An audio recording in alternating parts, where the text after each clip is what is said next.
Isa sa mga bestseller ni Infinix this year, 2022, ay nandito na sa ating channel. And it's the Infinix Note 10 Pro 2022 variant.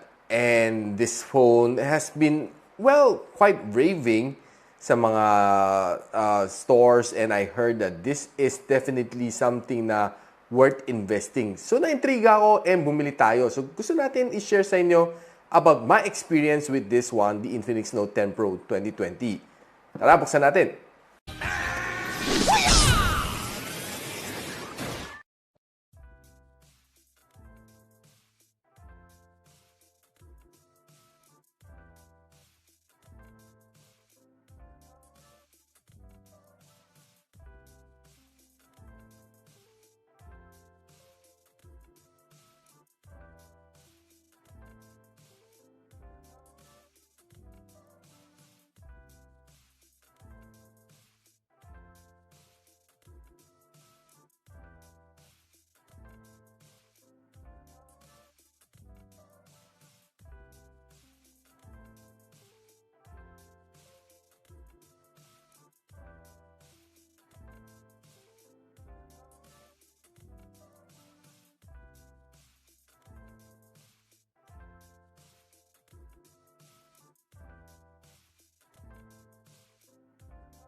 So hi guys, ako pala si Richmond ng Gadget, Sidekick, and welcome back to my channel. So nakita nyo na ang full unboxing ng Infinix Note 10 Pro 2020. And first things first, masasabi ko sa inyo guys, ang laki ng phone na ito. The display is definitely one of the largest na nahawakan ko. By far kay Infinix, it's a 6.95 FHD Plus na display, IPS LCD. And meron siyang 90 Hz of screen refresh rate, making it very smooth sa mata when you're scrolling through social media, when you're watching movies, and when you're playing games. And what's nice dito, pagdating sa gaming, meron din siyang 180 Hz of touch sampling rate. And of course, TUV Rainland certified na rin siya, making it safe na kahit medyo matagal ka nakatitig sa phone mo, okay lang kasi protected ang iyong mata. And this one is already sporting the MediaTek Helio G95 na processor, 8 gigs of RAM, 256 gig of storage. Yun ang masasabi ko, mamaw. Ang laki ng storage niya, guys. And the price of this phone right now is 11,990. Mabibili na sa mga official links ng Infinix. I'll be posting it on the description box below. Check nyo lang. So, this one is also expandable using micro SD card. Then, of course, meron siyang quad camera. And bihira sa mga ganong price point, guys, na naglalabas pa ng quad camera. Normally, it's a triple camera or a dual camera. It depends sa company na naglalabas ng phone. No? Si Infinix, ginampak niya ang kanyang camera module sa likod. 64MP main camera, 8MP ultra-wide lens, 2MP na portrait lens, and 2MP na black and white lens. And sa harap, meron din siyang 16MP na front selfie shooter. And sinamahan pa siya ng fingerprint scanner, dual ang kanyang speaker, and meron siya NFC, surprisingly, running on Android 11 and XOS 7.6. 5,000 mAh ang kanyang battery na kaya mag-charge as fast as 33 watts. Fast charging. So alam naman natin, ang G95 is a good gaming processor. So we put it to a test. Ang Antutu, nakakuha siya ng 367,000 points.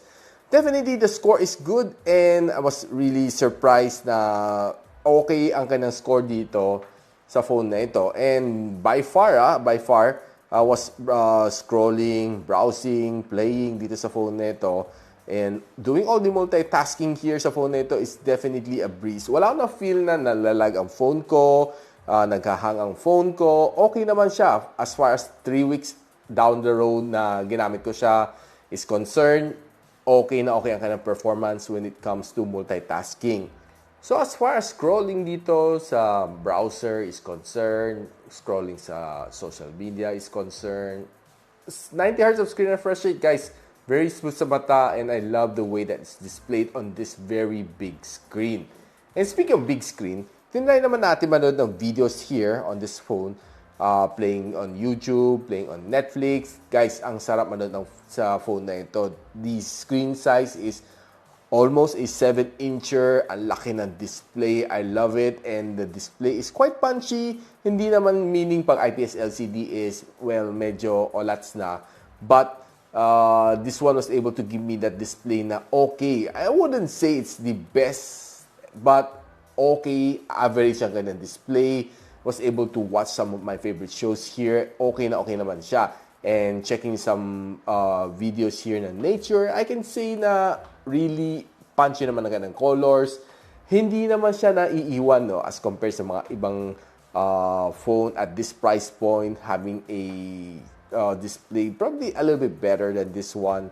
Pero overall, yung display niya is okay. What I really love about this one is yung sobrang laki ng display. It's really nice and sarap manood ng videos dito, definitely. And one thing that I noticed, ang kanang punch hole here is hindi ganun kalakihan. So, hindi malaki ang space sa kinakain na sa iyong mga pinapanood, no? Especially sa gaming. Now, speaking of gaming, the G95, I know it's a gaming processor. So, we put it to a test, play Call of Duty Mobile, and of course, I was expecting naman na talagang okay siya, breezing through the game. Well, there are times, occasionally, may mafe-feel ka kunting hiccups, but it's okay. You can always set it a little bit lower. And the 180 na touch sampling rate is okay. Responsive ka ng screen. And what I like about this one is yung dual speaker niya giving me that better experience when I play the game. Okay ang kanyang sound, no, pagdating sa gaming and watching videos on this phone. So this phone has a 5,000 mAh of battery. Malaki naman siya. As syempre, ang laki ng phone, kailangan mo a bigger battery. I was wishing na sana 6,000 nilagay nila dito, no? But anyways, so tinry naman natin i-drain tong phone nito while using down to 12%. Chinarge natin all the way back to 100 using kanyang default cable and default charger. So nagtapos siya in roughly 2.5 hours. So medyo may kunting katagalan, no? Despite it being a 33 watts fast charging capability dito sa phone nito, but it still took a while para mapuno ang tank nito. So big screen, always medyo lumilit ang battery capacity. Having to supply electricity sa buong screen, which is ang laki, roughly 7-incher. It drains a little bit more battery as compared siyempre sa mga 6.6-incher, 6.7-incher. This one, definitely, this one I'm sure na mas malakas kumain ng kuryente. And so I did try sa kanyang battery stress test. So nakakuha siya ng 9 hours and 32 minutes na kanyang screen on time. Despite malaki siya, I was expecting siguro magtatagal siya ng mga 7 hours kanyang screen on time. But 9 hours and 32 minutes is really not bad already. And on a daily average usage, like me, using it for social media, for, of course, mga calls, Zoom meetings, watching some videos, some mild games throughout the day, well, kaya naman na mag-survive ng whole day, though pagdating naman sa around mga 6 o'clock, medyo naghihingalo nga siya. So I would really suggest na kailangan mo magbitbit ng power bank or bring your charging brick along the way kung may matcha-charge kayo. Midway through the day, mag-charge kayo. Pero as far as I'm concerned, when you're using this one na moderately naman, I'm sure, like me, kaya naman niya magtagal until from 8 in the morning until 6 in the evening. Kaya pa niya. Siguro may mga 17% pa ng battery matitira sa'yo by then. Now guys, medyo na-intriga ako sa kanyang camera. It's sporting a 64MP na main camera sensor and quad camera setup. And phones these days, normally buwababa na sila back to triple camera. And this one, si Infinix Note 10 Pro 2022 was able to pack in 4 cameras at the same time. So, tinry naman natin. Binitbit ko naman siya during my 3 weeks of usage, outdoors, indoors. Chinek naman natin mga shots. And it was able to give me some very decent shot despite kanyang price point. I wasn't really expecting the Infinix would be packing a good camera in this one. But overall, I can say it's above average mga shots, lalo na sa outdoors. Okay siya, clear, crisp, and wala namang masabi, hindi naman siya naging oversaturated. But indoors, okay naman siya. There are times na mafe-feel mo may kunting magpipixelate, magbe-blur kunti. But ang kanang bokeh lens was definitely okay. Was able to take some really nice bokeh shots dito sa phone nito. And I really love it. Okay, sa pag-usapan na natin about this Note 10 Pro 2022 ni Infinix and it's priced at 11,990 for its 8 gigs of RAM, 256 gig of storage. Now, tingin nyo ba guys, sulit ba to for that price point given na it packs a lot of punch inside this one, kind of processor is good, kind of camera is not bad, and lalo na kind of storage is quite very generous for a price point like this. And of course, expandable pa siya. Leave it on the comment section below what you think, and kung nagustuhan nito video to, don't forget to like, subscribe, and of course, click na bell icon para hindi naman miss ang mga future videos here sa aking channel. And so ako pala si Richmond and you're watching Gadget Sidekick. What's up?